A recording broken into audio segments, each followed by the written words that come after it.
And I haven't. Okay. Hello, everybody. My name is Ned Dennis, and I'm the chairperson of the International Marathon Swimming Hall of Fame. We have our guest today is Kathleen Bates. Say hello, Kathleen. Hello, everyone.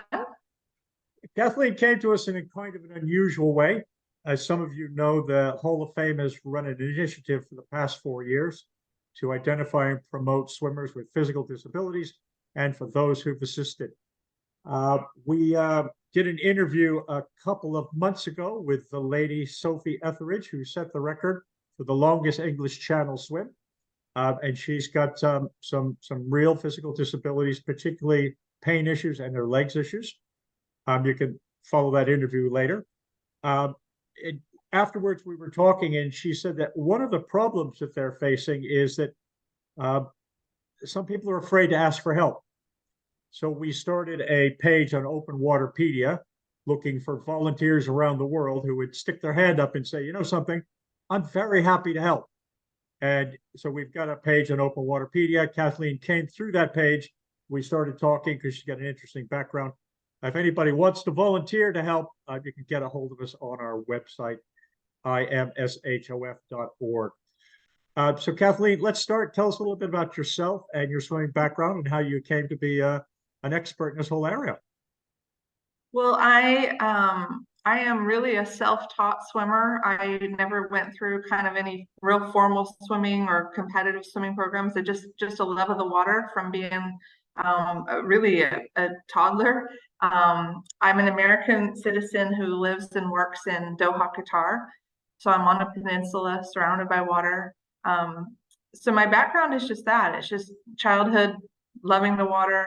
Started getting into long distance and open water swimming when I first moved out of the US and moved into the South Pacific Islands. And I just started doing it for fun. There wasn't a lot of other things to do.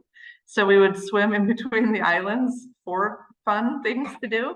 And that's kind of really what started it. And it's carried on with me.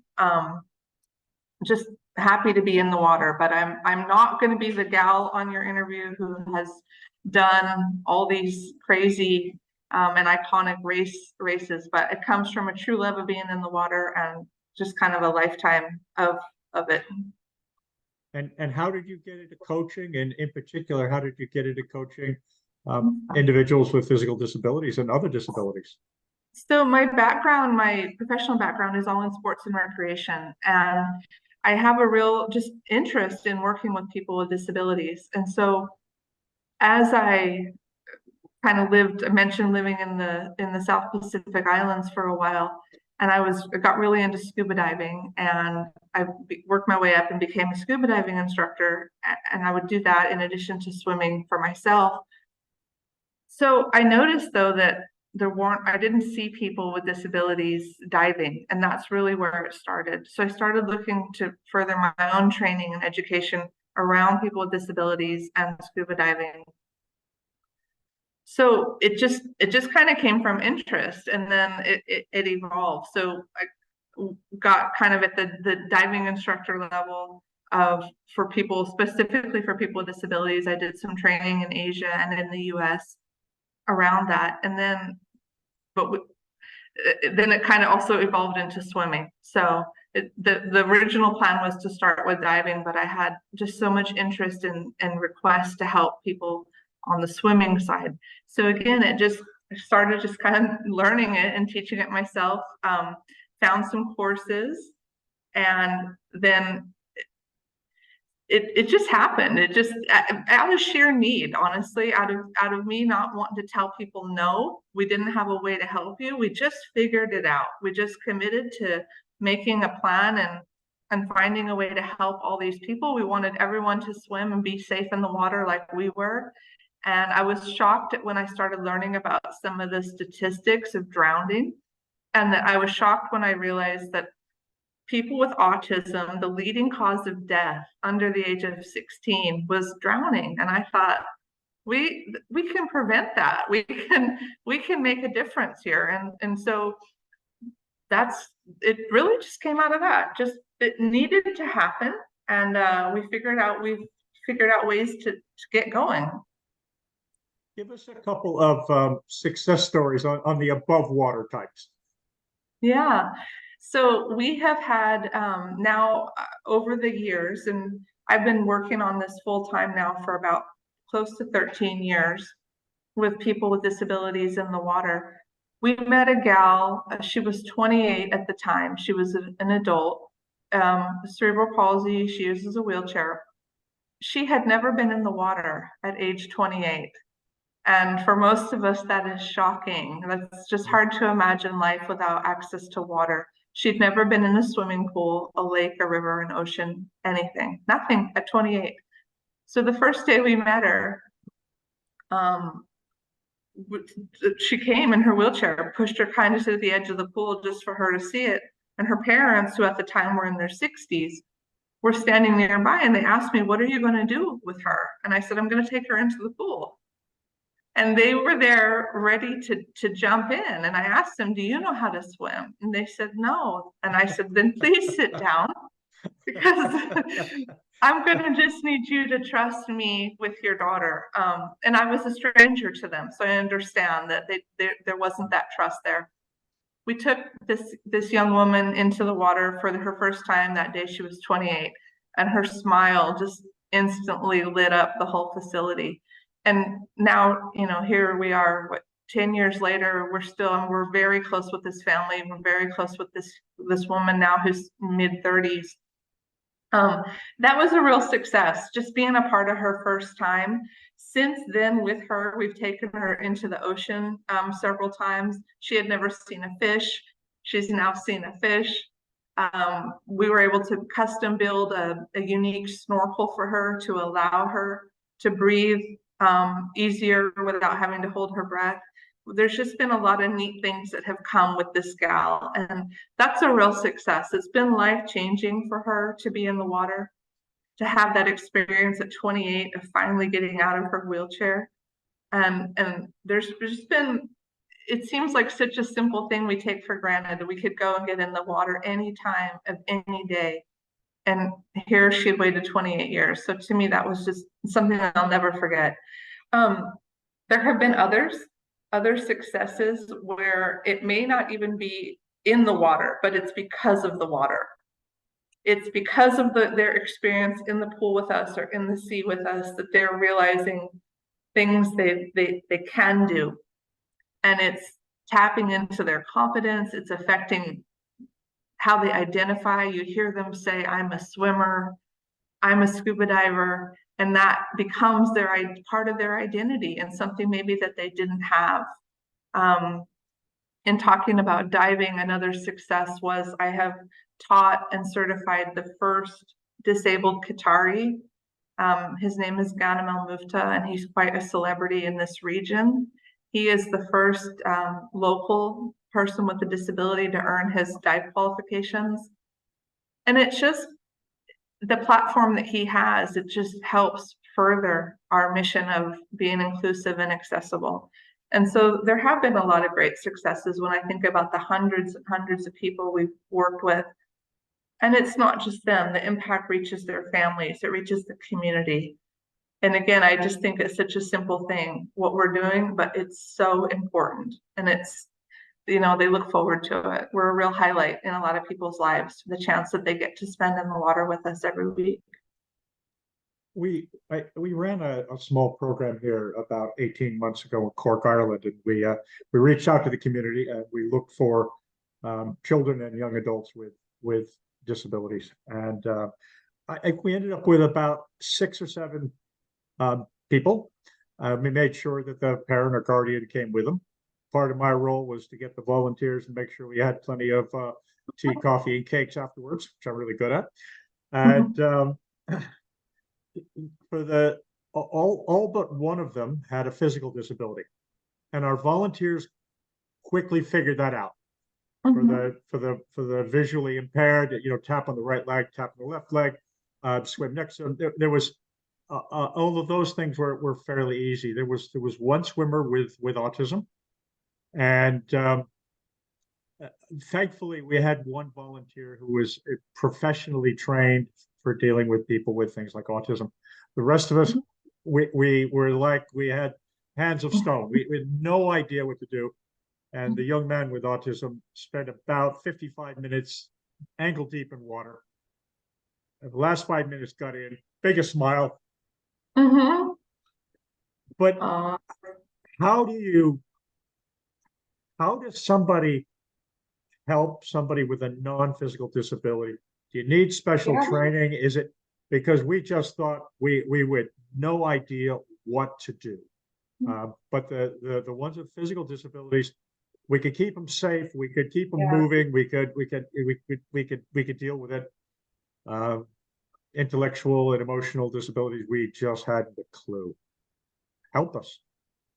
It's no, I understand. When I started all this too, my focus was on physical disabilities because I felt like I could figure that out. I could think about balance or sight or adjusting weights or things. But the demand for people to work with swimmers with autism or Down syndrome or learning difficulties or other intellectual difficulties was just so profound that we had to start saying yes. We couldn't keep saying no, we can't accept. We just figured it out. That is what we did. We started just looking at the swimmers with autism or other intellectual difficulties and just one by one, what can they do? What do we want them to do? And we started just making a plan. If we were teaching very basic kind of learn to swim, water safety, we were thinking, what is our goal? How can I break down the skill? Maybe instead of it being three things at once, maybe it was one thing over and over and over and over. There are some great resources out there for training for coaches for specifically for people with autism or sensory challenges. There are some great resources. I'd be happy to share those. So there's a couple of great organizations that we have worked with that are, one is in the US and one is in Australia, and they're doing some really great things. And we ourselves here in Qatar have developed a whole coach education program to help with this, to help spread that knowledge based on our many years of experience, kind of what works and what doesn't work. The resources are out there. And again, there's nothing, there isn't necessarily a right or wrong way. Like there's different ways to teach any skill in swimming. And this is just up to the coach to reach into their bag of tricks and experience and figure out, okay, if I'm trying to teach streamline position or rocket arms is a term we use a lot here. How can I maybe break that down and slow it down? Into smaller pieces for people with autism. It's communication. It's how you communicate with the swimmer. How do they receive information? And it's just meeting where they are at and then adjusting your way of coaching. So the skills are the same. It's just the delivery method might be a little bit different. And being patient and communicating with the family. We ask all the time, how do they like to receive information? Are there things that they are, we know that sensory challenges are a big part of autism. We're aware of lights, we're aware of external sounds. Sometimes we may need to pull them to the side of the pool, get them away from a group of people. It's just communication really. But they have absolutely the ability to become great swimmers and keep them safe. Like I mentioned before, the drowning, that was the number one cause of death for people with autism, and that is so darn preventable. And so if we as those in the aquatics industry take that on, we can solve that. We can change that statistic. We started in the ocean, and in hindsight, that has a few challenges. It can be a little bit rougher. Access can be an issue. There are fish, but sometimes the water is a bit churned up and you can't see them. We've got the waves, you've got the salt, yeah, you've got the sunlight and all sorts of things. Did we make a big mistake? Are you better off starting in a swimming pool where you can control the environment a little bit more? It's definitely easier. I applaud you for just going for it. Of course, the pool is easier because you don't have any of those conditions that you just mentioned, but what a great experience, you know, for them to say, oh, my first time ever swimming like this was in the sea. You know, and I'm assuming it's cold water too where you are, so that makes people even more brave. Um, yeah, here we start in the swimming pool, but we have those resources. So if you don't, just use what you have and think about the communication and how you can break down information and skills. But it's so great to hear that you guys did it and that it was a success and that the young man with autism enjoyed himself. Tell me if we got it wrong, but our objective was, number one, nice and calm, make sure everybody's comfortable. Try to go from ankle deep to knee deep. Mm-hmm. Try to go from knee deep to waist deep. Try to get somebody to stand neck deep, so they know there's a bottom there. And then we kind of move to, can you lay on your back with somebody supporting you and just get comfortable, just get comfortable.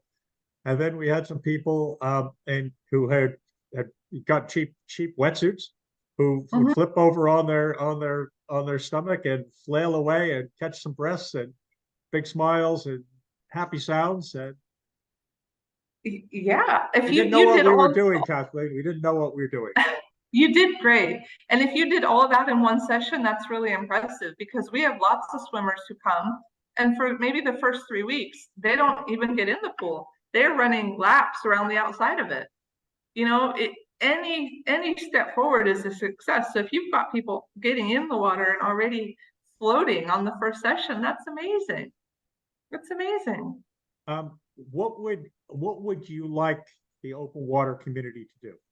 If you had your wish list out, what is it? Yeah. Besides volunteering to help, what else can we be doing? I think it's talking about it, and it's thinking of events like you held in Ireland and events that are happening in Australia or California or wherever, is how can we make them inclusive? How can we be more accessible to more people? Because we all know swimming is one of the most, if not the most, except the sport that can be the most accessible. It has the most opportunity. We can include everybody. Everybody with, except for kind of severe seizure disorders, or we take anybody and everybody, any disability we can accommodate in the water. So for the open water community out there, include everybody. Open those gates, open those doors, and just figure it out. And there are resources out there. I'm here. There's people around the world that will help you figure it out through training or just through a conversation or some suggestions. We want to be a resource. We want to help get more people into the water, kind of where a lot of us feel the most happy. I want that opportunity for others. I want the opportunity in the pool, but also in the ocean. We want to see people out there swimming like Sophie did, the channel and some of the other iconic swims. Yeah, I just want more. I want more opportunity for more people. Myself, I'm a slow swimmer, but I'm still a swimmer. I can still swim the same distance, and I still love it just as much as somebody who has the need for the speed race. I want that. I want the enjoyment that I get out of swimming to be shared for people with, specifically with disabilities who don't have the opportunity. Okay. What I'm going to do is I'm going to get those contacts from you. I'll try to paste it. I'll try to paste it into this interview, but I'm not very good technically that way. If I can't do that, I'll put it on the Open Waterpedia page. And if people go to Open Waterpedia, if you type in volunteer disabilities, there's a page, and we'll make sure those details are there. Kathleen, thank you very, very much for your time. Everybody, can I say one more thing? Sorry. Sure. I want to just say one more thing because I'm so excited about it and I haven't talked about it yet. But Swim Trek, a lot of us know Swim Trek. A lot of us have been on swim treks and we know the super fun trips that they're doing. Well, I have been talking to them about becoming accessible and more inclusive. And they are excited about it and they are listening and they are open to it. So much so that we are now planning the first ever accessible swim trek. And so I somehow need to get the word out there because we're looking for swimmers to kind of go on this pioneer trip and be a part of the first ever swim track. So I do have a kind of a flyer that they put together, and then maybe there'll be a way to share that as well. But that just shows that here's kind of the leader in open water accessible vacation, swimming holidays, vacations. And they want to open their doors to this. So it'd be great if we can help spread the word. We don't normally do commercial things, but we'll make a big exception in this case. We'll do a Facebook post with your flyer on it. Because Swim Truck's been around for probably 20 years at this point. A lot of great things. This is a fabulous first step. For everybody else, if you'll stick around for another few seconds after I stop speaking, you'll get a list of contacts and the ability to subscribe to this channel. You push on the little I button. You can get access to a whole bunch of videos, some about incredible fast marathon swimmers and others, people with physical disabilities who found the water to be the most comforting place that they've got in their lives. So thank you, everybody.